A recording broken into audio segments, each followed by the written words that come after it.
You know, a lot of people who listen or watch our podcasts ask me, why would someone want to come on a podcast and talk about a dark period of their life and how they found recovery and how bad things were? And our guest today wanted to come on and talk about recovery. And maybe I'll ask him why. I'm Randall Carlisle, along with my co-host Nicole Slack, and this is another edition of Odyssey House Journals.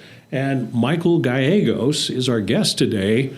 And you reached out and said you would like to be on the podcast and share your life. Why would you want to do that? The reason I want to do that is I wanted to show people that there is life after, you've been down this dark road, And basically what you should do is listen to people who have been there and to people who are walking the walk, Myself, I never thought I would stay sober. The only reason I went into treatment is to learn how to drink like a normal person. Until I figured out and I was told, you can't do this anymore. And, I was for 78 days at the Haven in 1994, and when I graduated, I talked to the guy who ran the Haven, Dick Gillespie, and he has passed away several years ago, and I asked him, how can I pay back and how can I give back to the community what you and the Haven have given me so freely? And what stuck with me was the answer he gave me. He said, keep coming back and don't drink. And that's what I did, The first 10 years of my sobriety, I came down to the Haven almost every day. Really? And on Tuesdays and Fridays and Saturdays, I used to pick up people to go to meetings and brought them back home. And I did that for such a long time. And the other thing what also stuck with me was when I got a sponsor, he told me, he said, don't think about a relationship right now. Concentrate on yourself. And that's what I did. I stayed single for 10 years after I got out of recovery. And that's when I met my wife, and we're going to be married here 20 years ago in October. And you're going to be celebrating how many years of sobriety? I'm going to be celebrating 30 years of sobriety on May the 26th. Wow. Congratulations. Thank you. Is that just wild to think? It is. It years? is unreal. It's. I was told before I got into treatment, one of my friends he said, if you continue doing what you're doing right now, you're not going to be able to turn 40. Well, I made it to 40, now I'm going to make it to 70, so, I kind of proved him wrong. Yeah. And one thing I should tell listeners and viewers, when Michael talked about drinking like a normal person, that's... And if you subscribe to AA things, that's that's mentioned in the big book, and it's probably what every alcoholic would like to do. I've thought about that so many times that you can have like one or two drinks and then stop, and an alcoholic can't do that, and it doesn't matter how long you've been sober. I mean, the last time I relapsed was going on 12 years ago, and I thought, I could have a beer or two, and it wouldn't make any difference. Yeah. And it ended up like being 20 beers later, and that's an alcoholic, and so I guess we'll never drink like normal people. So. No, we're not. Stick with coffee and Coke. Yeah, there you go.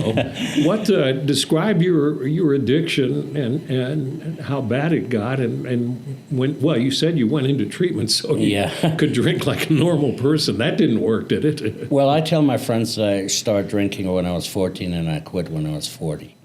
So I was adopted, and my dad, he was in the Air Force, and he was stationed in Cheyenne, Wyoming. And then he was stationed in Great Falls, Montana, and then he got a call to go to Germany. And I lived for close to 19 years in Germany. Wow. I had all my education and everything in German. I speak the language fluent, I write it and read it. But that's where it basically started when I was about 14 years old, and I started drinking with my friends, and it just progressed and progressed, and when I was about 20 years old, something like that, I decided to become a German citizen. I did that, and I forgot, or it wasn't mentioned to me, that they still had the draft. So I was called to join the German army, and I was in there for 4 years. Wow. And my father, he said, well, maybe they can teach you how not to drink, or drink like a normal person. But that did not work. I got in a lot of trouble when I was in the military. I didn't hurt nobody or didn't hurt anything or no equipment, nothing, but I got in trouble. You know, I showed up late for work and just did some weird stuff. But in 1977, I basically was told that I couldn't do anything in the service. So I basically was on a 6-month leave at the place, and I couldn't go nowhere. You know, I wasn't allowed to do anything. I was still a soldier.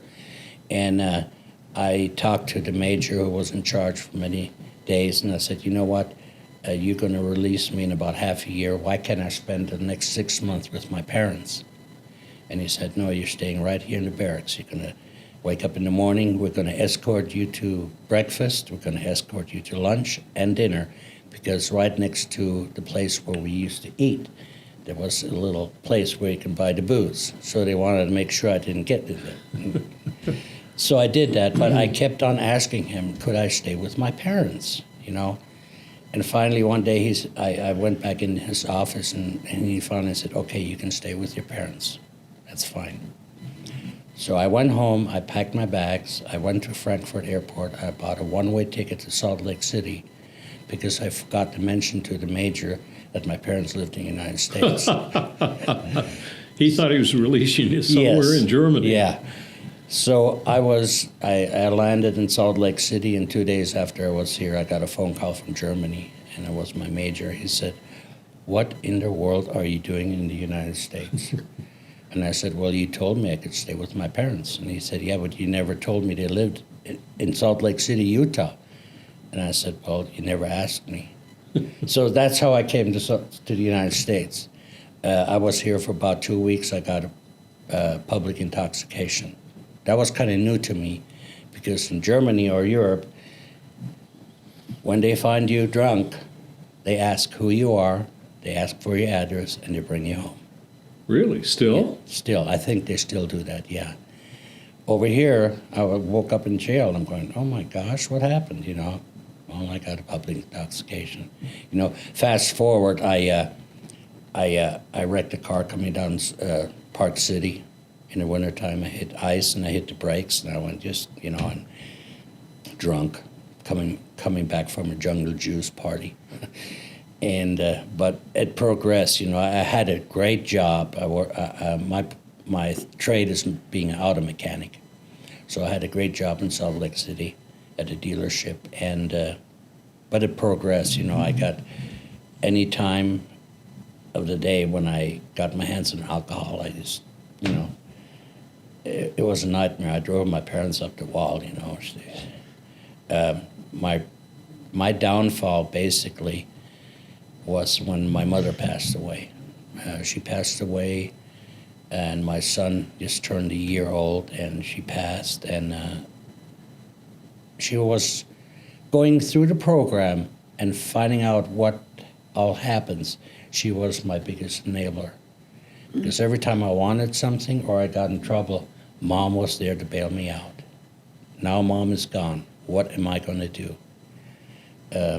I was, like I say, I was married at the time, and my wife, she said, well, we have a choice here. We can go to counseling, you can go to meetings or whatever, or we get divorced. And when she said get divorced, that was real easy. Okay, let's get divorced. Let's get divorced. And that's what happened. I got divorced, Wow. you know. And like I say, it progressed. I finally, at one point, I lost my job at this dealership, because they said, we can't have you working on cars. something happens, we are going to be reliable. Were you showing up drunk? I mean, Oh, yes, yes. Okay. I did show up drunk, but what I did was, at one point, I used to buy these gallon of orange juice, empty half of it, and put vodka in there. Mm-hmm. And they thought I was, cool, all the time I thought they did not know this, but they did. We were just talking about this, Yeah. that we see people intoxicated now, and you're like, I thought I was hiding it so well. Yeah, and so to fast forward this, like I said, I continued on drinking, and then I got a lot of trouble. And in 1992, I got a DUI on Super Bowl Sunday. I came out of a bar. It was snowing. I went into my car and I took off, and there was a stoplight, and the light was red, and there was a car in front of me, and I hit my brakes. I stopped, but then what happened was my foot slipped off the brake and hit the gas, the throttle, and I ran right into the car. I hit a cop car. Oh, jeez. Driving drunk. Driving drunk. Gosh. He comes over, he motions, roll down your window, and he said to me, "You been drinking, sir?" And I said to him, "I'm drunk." My first DUI. My second DUI in 93, again, I came from a Super Bowl party. You got to stay home on Super Bowl. I know. Oh. And again, I hit a tree. The following year, I thought I was going to be a little bit smarter. I didn't party on Super Bowl, but that Monday, I had to drop off my son. But his mom lived in Bountiful, and on the way home, normally I took the freeway to went to Salt Lake, but for whatever reason, I made a turn on Main Street and went down Bountiful, and I seen this big neon sign, liquor store. And I thought, well, I can pick up my liquor here and then drive home, then I don't have to fight the traffic, blah, blah, blah. Well, that didn't happen. I started drinking as soon as I hit the freeway. And by the time I got into Salt Lake City on the 45th and State, I decided for whatever reason to make a U-turn. And that was my third DUI. Wow. So, again, I woke up in jail. I was going to say, on a third, they sentenced you to... No, well, it gets interesting. I woke up in jail in Murray, and I said to myself, this crap has to stop. I can't do this anymore. I can't do this anymore, period. I got out my dad bailed me out of jail. He got me out of jail. I went to court in February, at the end of February or beginning of March, and the judge told me, he said, okay, this is your third DUI. He said, what I'll do is I'll suspend your jail time and I'll give you a $1,200 fine. And I said to the judge, Your Honor, can I ask you a question? And he said, yes, you can. I said, could you send me to jail? And he looked at me like, what is wrong with this guy, And he said, why do you want to go to jail? And I said, well, I didn't learn from my first DUI. I didn't learn from my second. I need to learn to obey the law and I just need to go to jail. And he said, okay. How long? He sent me to 30 days in Oxbow. Okay. And I was in Oxbow, and I was 2 days in Oxbow jail. They made me a trustee, so they took me out, and I used to work at the print shop for the police department. In jail, I met a Native American.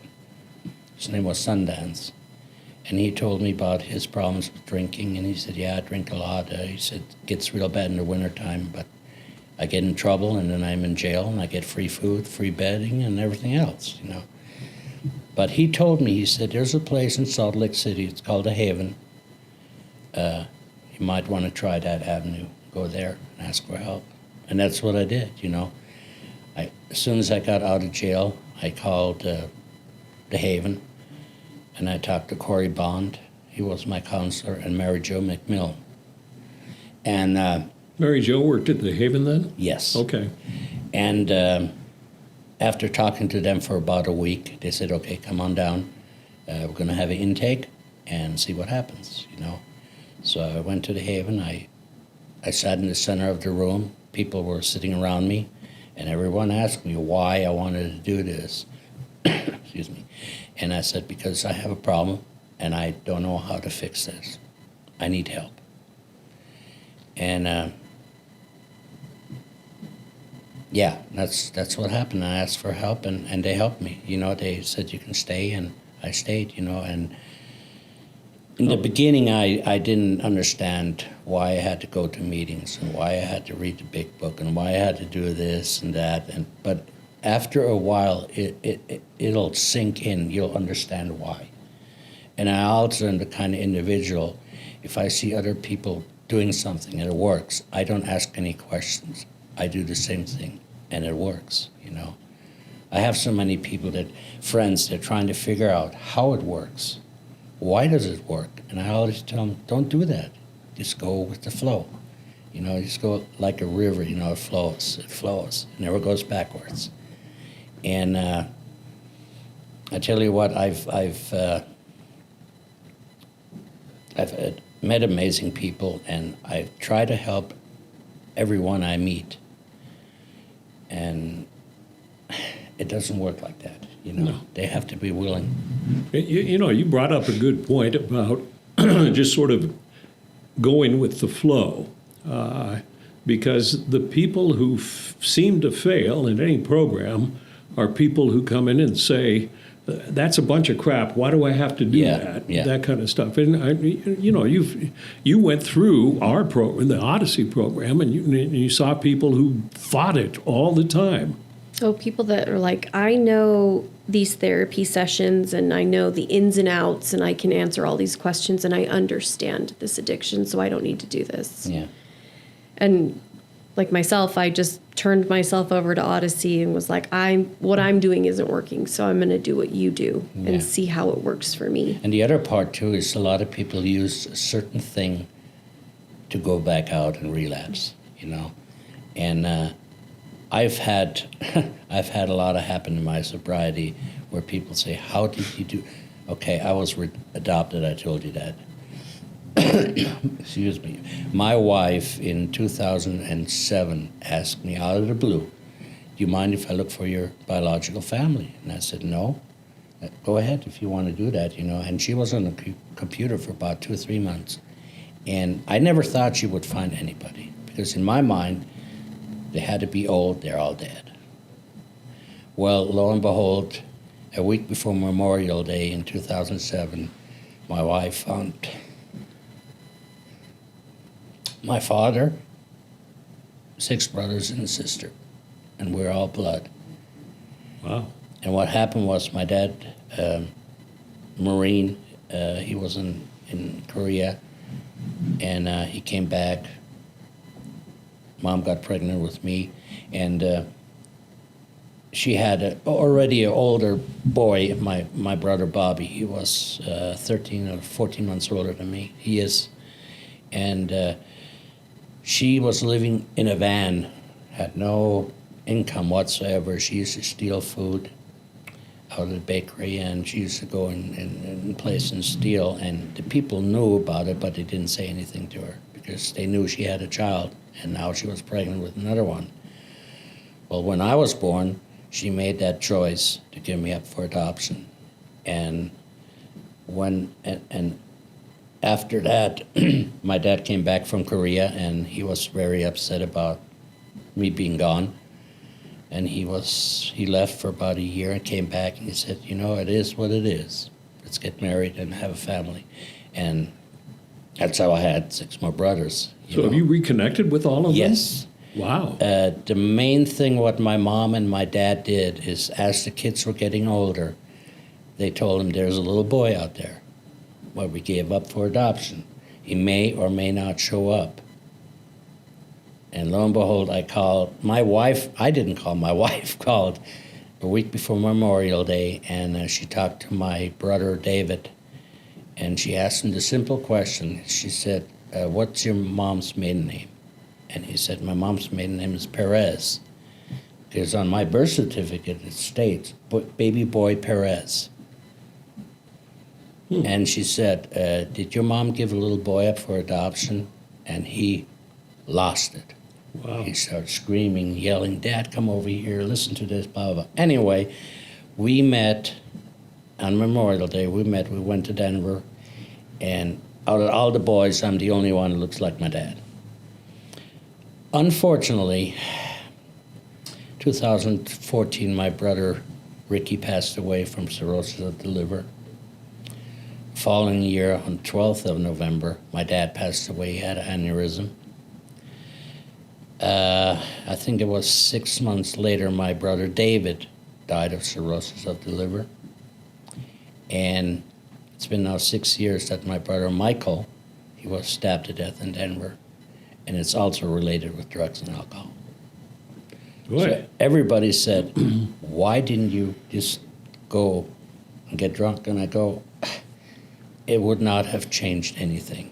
They are gone, but they're here, you know? Yeah.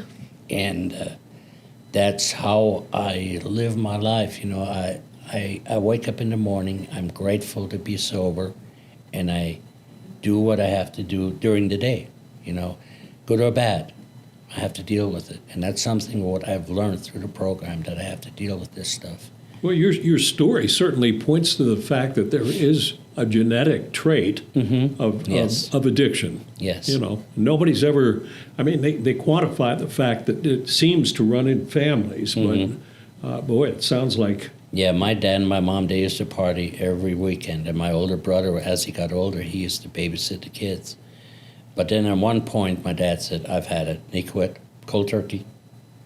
My mom, she kind of quit, but she was sick, and you know, she passed a year before my wife found my family. It was actually a year before that she passed away, you know. Boy, it ran in my family too. Did it run in yours or not? It did. Isn't that amazing?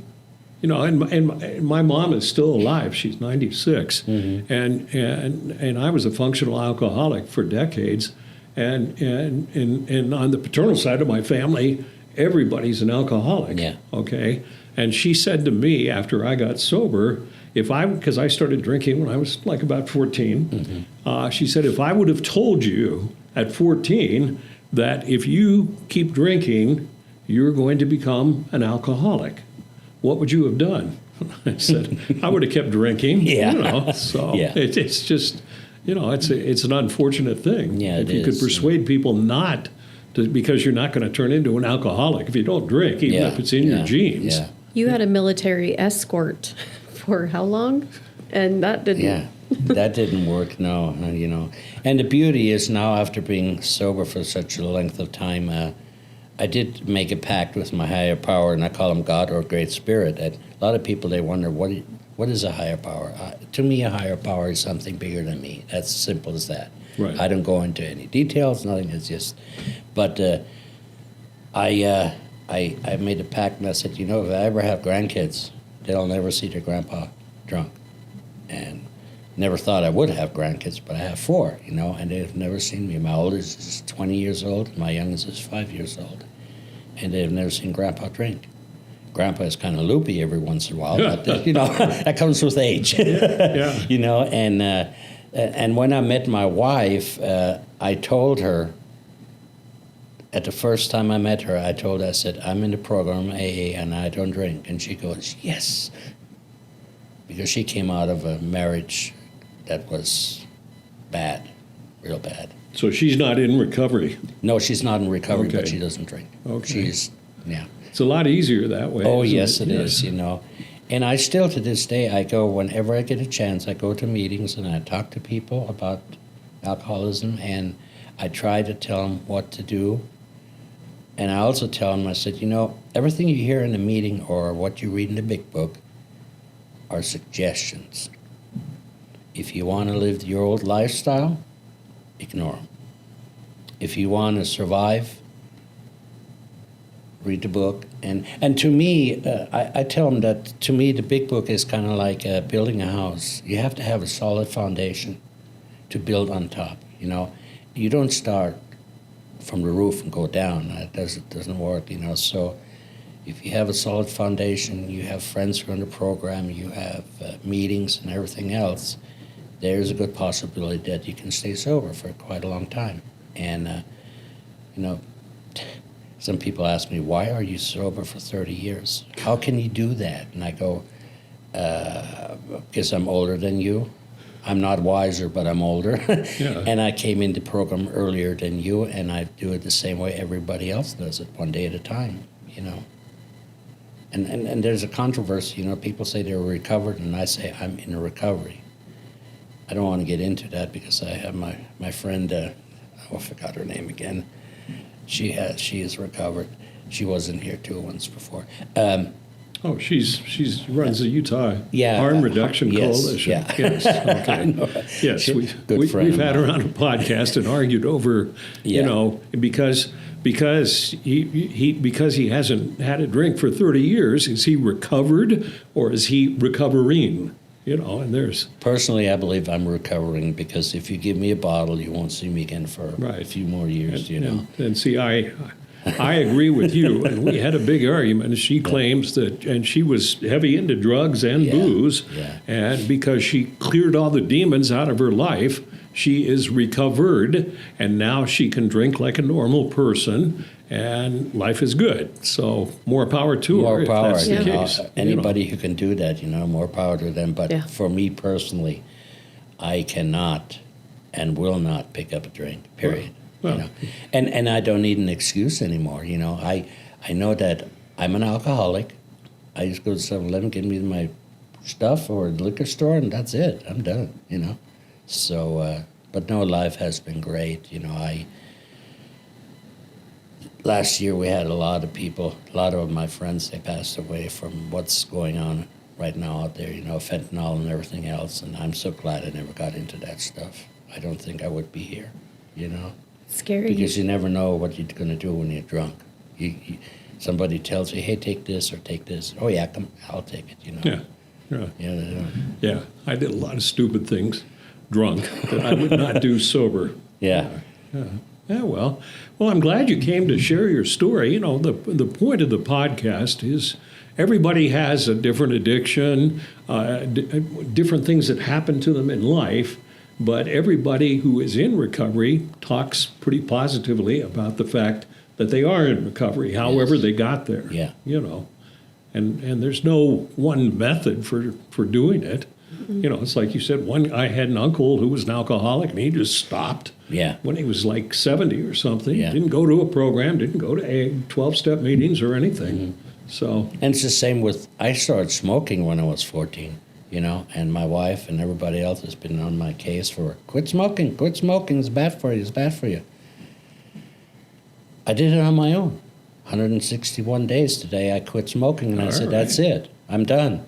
Well, You know, you're- and everybody's kind of like, how can you do that? Don't you have a kind of withdrawals? I go, no, I've told myself I'm not going to do this anymore, and I'm done. you're You a know? strong man. We're out of time. Thank you for sharing your story. Appreciate it, you know, appreciate to be here, and hopefully I can touch somebody. I hope it does as well, and I think it will. Nicole, good to see you again. You too. Thank you for watching or listening to another edition of Odyssey House Journals.